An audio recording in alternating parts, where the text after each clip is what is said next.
Bismillahirrahmanirrahim. Assalamualaikum warahmatullahi wabarakatuh. Waalaikumsalam warahmatullahi wabarakatuh. Oke, sahabat sedulur alam bersama teman-teman yang lainnya.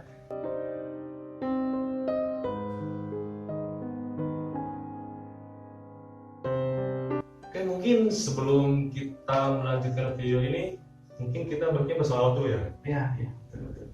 Mulai dari siapa dulu kan? Dari mungkin Kang Arif. Oh, iya. Mungkin Kang Arif di sini mau buka dari awal video ini loh. Oke, Kang Arif boleh diawali kita membaca sholawat terus ya bersama-sama ya. Baik. Bismillahirrahmanirrahim.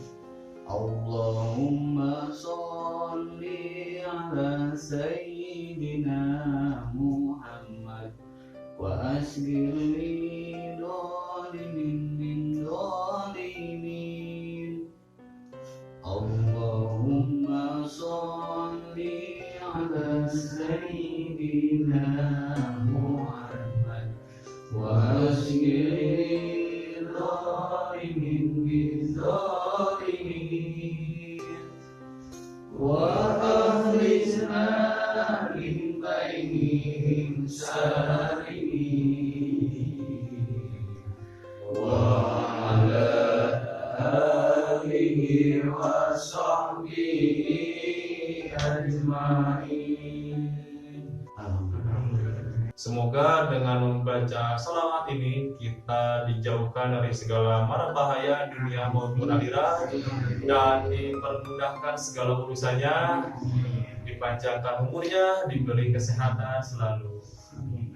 Di sini saya akan memperkenalkan satu persatu teman-teman saya yang ada di sini. Oke, yang mulai dari sebelah kiri saya di sini ada Kang Iwang ya. Dan di sebelah Kang Iwang ini ada Kang Iwan. Hanya beda huruf G-nya aja teman-teman.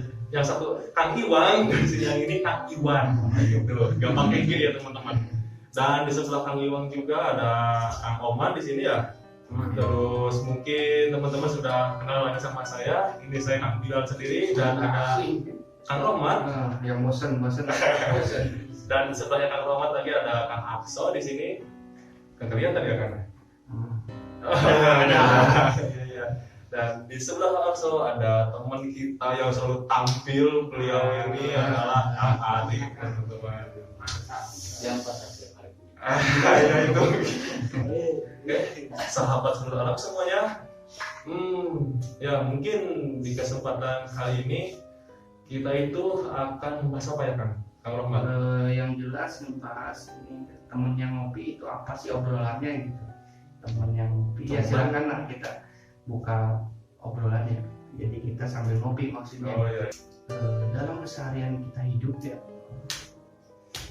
seringkali kita itu pasti mungkin dalam setiap jam kita, setiap detik kita itu terbenak dalam pikiran itu sebuah masalah gitu. Ya. Sebuah masalah dalam kehidupan kita masing-masing gitu.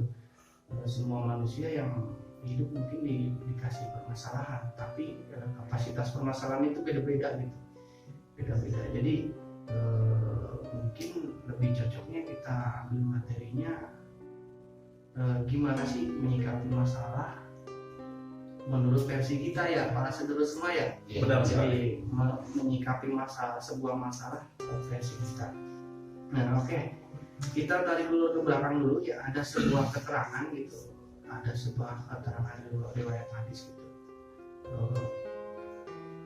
Jadi intinya apa? Semua manusia itu udah ditakdirkan ya. Bahkan keterangan itu menjelaskan 50.000 tahun ke belakang alam dunia diciptakan, sebelum alam dunia diciptakan, ternyata takdir kita itu udah dituliskan gitu. Takdir kita itu udah dituliskan, semua kejadian yang ada di alam dunia maupun ada di langit dan seisinya di alam semesta itu udah dituliskan oleh Allah, itu udah dicatatkan kejadiannya, sehingga itu disebut takdir ya. Jadi kita itu udah ditakdirkan, makanya berkaitan dengan permasalahan ya, musibah. Nah berbicara tentang musibah gitu, musibah itu sebenarnya tergolong ke dua bagian ya. dua bagian itu apa sih, sahabat seluruh semua? Jadi intinya dua bagian itu, satu yang pertama yaitu permasalahan kita itu disebutnya ujiannya. Ujian apa sih ujian itu gitu? Ujian yang diberikan oleh Allah gitu. Apa ujian? Ujian jadi sebuah permasalahan yang diberikan oleh Allah kepada manusia, kepada orang-orang yang beriman, yang taat kepada Allah gitu. Kenapa sih udah beriman, taat, tapi masih dikasih ujian? Nah, bertujuannya apa sih? Allah itu punya tujuan. Tujuannya apa? Melihat istiqomahan kita gitu dalam ibadah, istilahnya melihat benar enggak, masih beriman enggak ketika dikasih ujian gitu, masih yakin enggak kepada Allah gitu.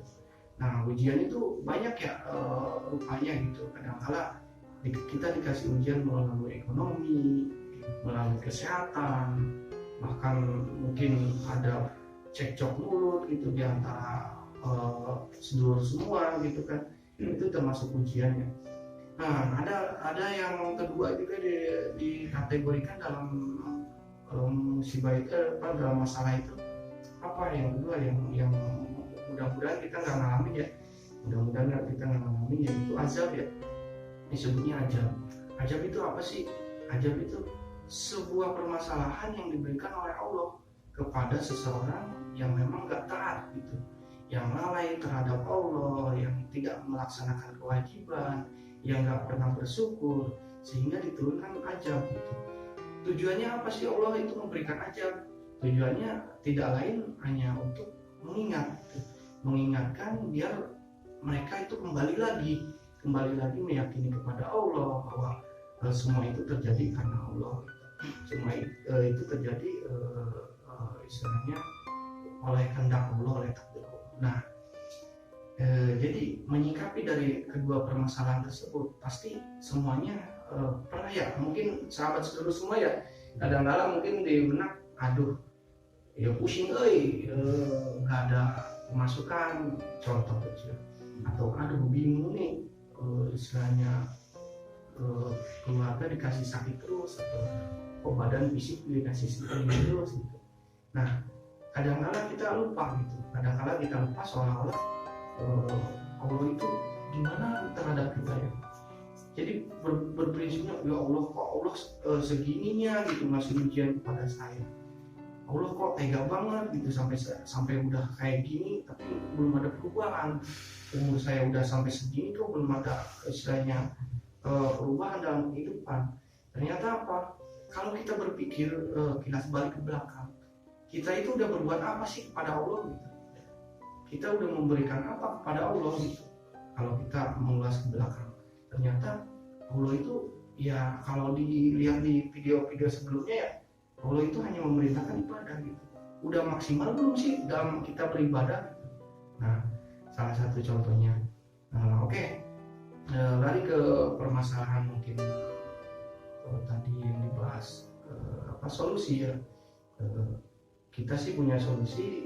Jadi intinya gimana sih menyikapi sebuah permasalahan tersebut supaya Allah menerima dan mungkin kita terbebas dari permasalahan tersebut. Kita punya solusi. Yang pertama, satu, menerima dulu itu. Satu, kita harus menerima bahwa ini semua itu udah takdir Allah ya, sahabat seluruh semua. Jadi harus menerima bahwa semua kejadian yang terjadi pada diri kita saat sekarang itu udah takdir Allah, yang tadi udah disebutkan, bahkan 50.000 tahun ke belakang Allah udah nyatet gitu, Allah udah nentukan. Sehingga setelah menerima, kita meyakini, karena termasuk rukun iman ya, percaya takdir itu meyakini ini kejadian memang Allah udah ngatur gitu. Itu yang pertama. Kemudian selanjutnya setelah kita menerima, gimana caranya? Ya kita ikhlas, berupaya ikhlas sehingga apa? Dengan ikhlasnya ya udah menjalani gitu. Karena ini semua udah terjadi, istilahnya kejadian. Contohnya saya dikasih sakit. Contoh ya, ini contoh contoh saya udah dikasih sakit. saya ikhlas, saya menerima ini rasa sakit saya memang dikasih oleh Allah gitu. Saya ikhlas, sehingga setelah ikhlas apa? Nah, timbul poin ketiga, keluarlah sabar gitu. Gimana caranya kita bersabar gitu. Kita misal udah dikasih ujian sakit, atau misal dikasih ujian ekonomi, atau bahkan kita sering cekcok mulut dengan saudara, dengan sedulur semua, dengan tetangga atau dengan semua gitu. Nah, gimana sih caranya untuk bersabar gitu? Setelah ikhlas kita bersabar. Bersabar itu diam tapi cari solusi ya. Diam cari solusi, bukan berarti cari solusinya untuk nambah rumit pikiran kita ya, untuk nambah permasalahan, tapi mencari solusi jalan keluarnya. Bersabar, sabar itu menerima. Nah, setelah sabar kan ada kalimat menerima kan ya. Nah, kita terima dengan tawakal ya. Tawakal itu Allah, sehingga kita berserah diri kepada Allah. Nah, poin keempat, gimana caranya berserah diri? Ya Allah, saya udah diciptakan seperti ini, saya udah diciptakan oleh manusia seperti ini, oleh Allah seperti ini, banyak musibah, banyak kejadian gitu, banyak ujian, sehingga ya udah, saya pasrah, saya serahkan semua permasalahan ini kepada Allah. Silahkan ya Allah, ini masalah dari Allah, sehingga saya minta solusi. Nah, ke berapa ya? Kelimanya kan meminta kan, terakhir itu meminta, yaitu berdoa. Dengan cara kita ikhtiarnya berdoa ya, sahabat sedulur semua. Jadi kita berdoa, memohon kepada Allah dengan sangat yakin ya. Insya Allah dengan step-step kita setelah bahwa meyakini bahwa ini takdir Allah, ikhlas, sabar, terus tawakal, serta berserah diri. Terakhir kita berdoa ya, memohon, meminta agar semua permasalahan kejadian, baik itu ujian ataupun itu ajab, kita cari jalan keluarnya gitu. Ya, ada beda tipis ya antara ujian sama ajab gitu kan. Terkadang kejadiannya itu sama gitu, cuman diberikannya orangnya kadang beda gitu. Contoh misal si sedulur ini misal Kang Akso dikasih ujiannya tentang materi gitu, tentang ekonomi gitu kan.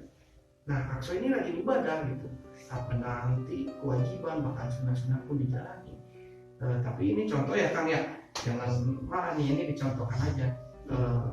Lain halnya dengan Kang Bilal misalnya, ujiannya sama gitu, ekonomi diuji, tapi Kang Bilal itu ibadahnya sering lewat, kadang nggak mau sabar, akhirnya istilahnya kan marah-marah kepada Allah yang gak jelas kan gitu.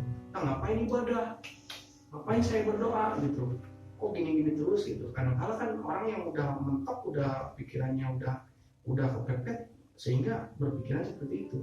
Nah, itu kan merupakan ajab ya. Sehingga antara ujian dan ajab itu ada perbedaannya apa? Jadi jalan taubat ya. Jadi sebelum berdoa ya taubat dulu gitu. Meminta ampunan dulu. Karena apa? Setiap langkah kita pasti banyak dosa ya. Setiap langkah kita pasti banyak dosa. Sehingga apalagi kalau sampai kita melanggar semua kewajiban dari Allah gitu ya. Nah, yang terakhir setelah kita berusaha berdoa, berupaya untuk meminta kepada Allah. Nah, angka terakhir, meyakini ya, dari semua kejadian, semua musibah yang terjadi di alam kita pasti ada hikmahnya. Semua pasti ada hikmahnya. Kita larikan ke dohir ya, mungkin Kang Arif ya. Jadi dalam dohir misal contoh Kang Rohman, beliau sedang kuliah gitu lah, sedang kuliah di ujian akhir ya, di akhir pasti ada ujian ya Kang. Jadi di akhir kuliahan itu pasti ada ujian, ada materi ujian yang mana ujian itu penentu kelulusan gitu, Nah, setelah lulus itu ada peluang kerja lah, atau peluang untuk apa gitu setelah lulus ya. Tapi dalam proses lulus itu ada belajarnya, ngapalin, terus butuh kesabaran, butuh segalanya, pikiran semua gitu. Nah, sama halnya musibah ini gitu. Di balik musibah setelah ujian itu pasti ada hikmah, itu pasti ada hikmah, tergantung cara kita melewati musibah tersebut gitu. Apakah kita sanggup sabarnya, apakah sanggup ikhlasnya, apakah meyakini bahwa itu semua takdir Allah gitu. Mungkin itu aja ya, mungkin itu aja. Barangkali ada tambahan atau pertanyaan mungkin seputar permasalahan ini ya. Pasti semua juga sahabat sedulur semua pasti mempunyai masalah, entah itu masalah pribadi atau masalah umum gitu. Silakan mungkin dari mana dulu, dari Kang Iwan, barangkali ada pertanyaan. Silakan. Kang Iwan mungkin. Berarti tolak ukur rumus apa yang dibilang tadi ujian sama ajab ya? Iya. Berarti tolak ukurnya kembali ke diri masing-masing kali ya? Apa kita posisi ada di jalan yang benar apa yang salah? Iya. Makanya kalau misal ingin dilanjutkan terakhir ada kalimat introspeksi ya. Jadi setelah berdoa ya kita introspeksi ya, dikatakan betul lah Kang Ridwan, itu tafakur ya. Kalau bahasa sekarang introspeksi diri. Jadi kita kaji diri, ini letak salah kita di mana sih, sehingga kok kita dikasih ujian seperti ini gitu. Misal dikasih sakit seperti ini, dikasih ujian misal kemiskinan tolong seperti ini, kita gali dulu di kepribadian kita gitu. Kewajiban kita udah, mungkin perintah Allah udah gitu, sunnah udah. Nah berarti itu mungkin tergolong ke ujian gitu, mungkin kan gitu. Tapi ketika ada yang hilap nih kewajiban kepada Allah, kelewat gitu. Nah baru kita perbaiki, baru kita dengan cara bertaubat lah gitu, meminta ampunan kepada Allah.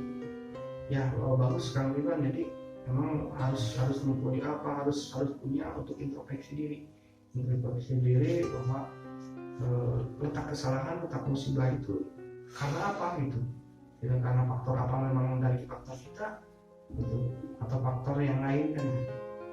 Ya bagus. Ada lagi Kang Ridwan mungkin? Udah Cukup. Kang Maman, Kang Bilal ada pernyataan? Ada pernyataan. Ya. Kang Akso mungkin tambahan juga boleh. Kang Arif dari keluar ekonomi ada. cukup kayaknya cukup. Jadi gini Kang, dari saya ya, mungkin menggarisbawahi tadi cekcok, terus sabar ya. Jadi gini Kang, yang saya alami itu ya.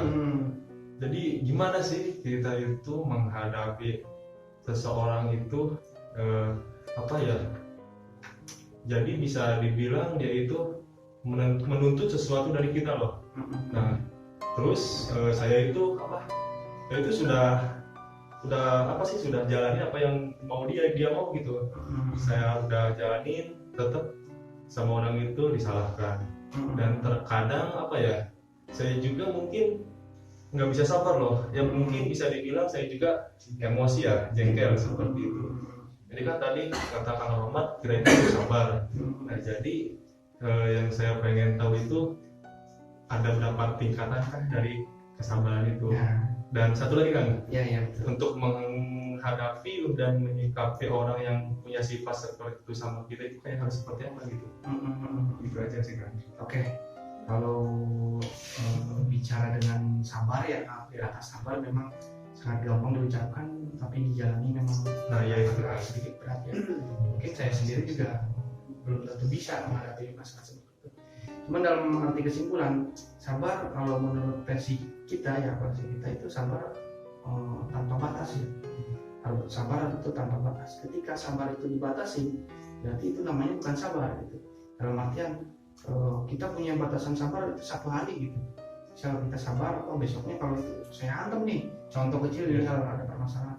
Nah berarti tetap itu menurut Allah ya tergolongnya bukan sabar. Nah cara menyikapinya seperti apa gitu? Orang itu menjengkelkan sekali mungkin gitu ya. Jadi kita udah turutin maunya, kita udah ikutin apa istilahnya keinginannya, ternyata terus-terusan seperti itu. Gimana sih caranya gitu. Nah, kalau yang saya alami gitu dalam kehidupan saya gitu, ketika menemui permasalahan seperti itu, kita balas dengan kebaikan ya kan.